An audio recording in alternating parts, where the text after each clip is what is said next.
кант ликерін кошуп мындай аралашма даярдабыз. Аралашманы даярдагандан кийин резервуарларга акротофор деп коет. Насос менен бияка ушул резервуарга айдайбыз. Шампанизация процесси башталат.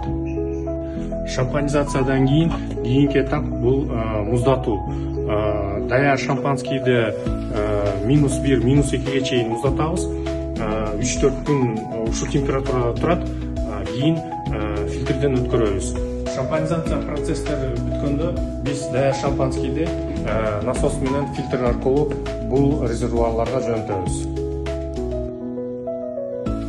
Даяр шампанизация цехинен винопровод менен автомат розливага келет.